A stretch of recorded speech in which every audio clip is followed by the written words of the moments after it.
Hi, this is Jamey Stegmeyer from Stonemaier Games, and today I'm going to talk about my favorite game mechanism in the brand new Magic the Gathering set, War of the Spark.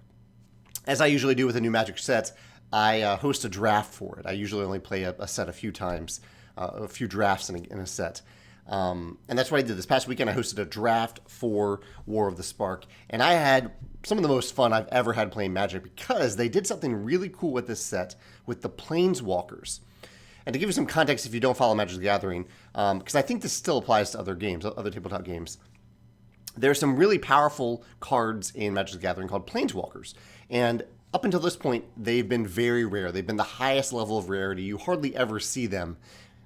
Really, in a draft, the odds of them of you opening and getting a Planeswalker is very low. And so what they did, and this is the first interesting thing I think they did in this set, is that they said, okay, we have this very rare commodity that few players in draft have ever really experienced, maybe on occasion, but very rarely. And we're going to make it a lot more commonplace. We're going to put a Planeswalker in every pack. And so what they did, I'll hold some of these up to the screen as I'm talking.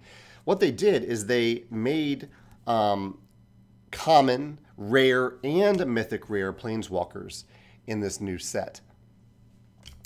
We opened a few mythic rare ones that I'm going to sell, but I'm showing you mostly the common ones here. And so they took this very interesting design restraint where they said, okay, we have this very powerful thing.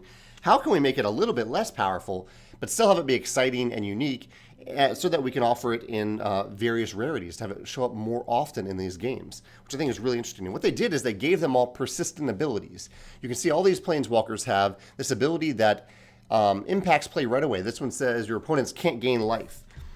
This one right here says each opponent can't draw more than one card each turn. So you have these really powerful abilities that come out each turn. These would usually be found on cards called enchantments in Magic the Gathering, but they're found here on these Planeswalkers. And one of the reasons they're able to do that, to offer these very powerful abilities on Planeswalkers, is that Planeswalkers are a lot easier to kill than enchantments. For Planeswalkers, they act like a second player by my side. So I've got me, the player, you can attack me with your creatures, or you can attack the Planeswalker and reduce its health, essentially, the tokens on the Planeswalker.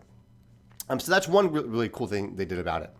Another cool thing, and by adding all these Planeswalkers to the set, they're all legendary creatures. They're all like named creatures, or not creatures, but Planeswalkers, entities, avatars.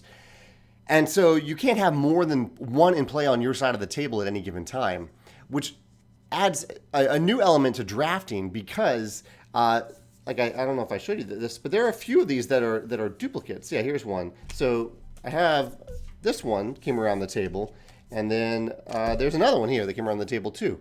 And the same player ended up picking these because they're both very good, but it added a new layer of decision making. Does he actually put two of these in the same deck? Because if he has this one in play and he puts this one out there, one of them has to disappear. He gets to choose which one goes away.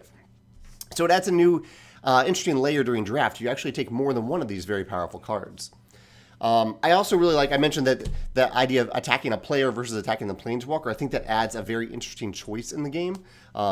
Rather than automatically attacking the player, you kind of have to think, okay, do I want to reduce that player's life? That's how I win, by reducing that player's life to 0. Or do I deal with this other threat that's causing me a problem or may not be causing me that much of a problem at any given time?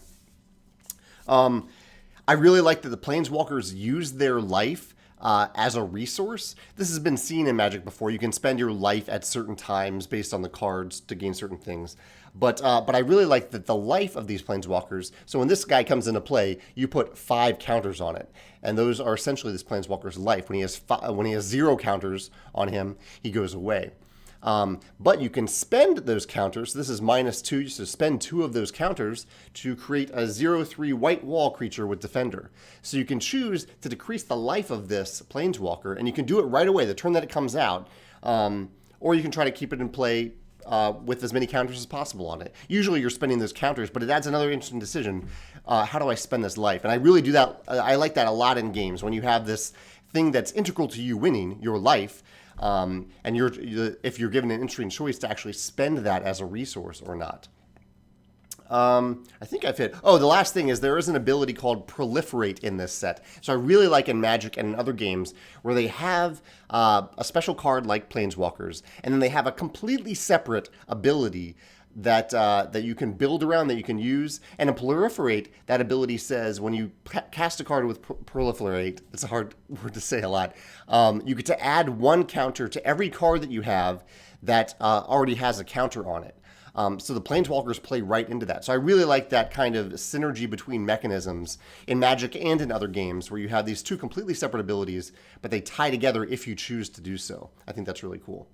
So yeah, Planeswalkers, I'm really high on Planeswalkers right now because I got to actually play with quite a few of them. More than 1 in a deck for the first time ever for me. I don't think I've ever had more than 1 in the same deck. And in my draft, I think I had 5 or 6 in the deck that I created through the draft, and just had a lot of fun with that. It made Magic feel a little new again to have this very rare thing become a lot more accessible.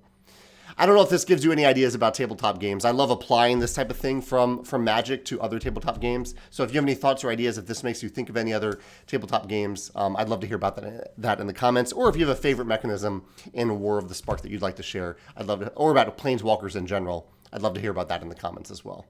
All right, thanks.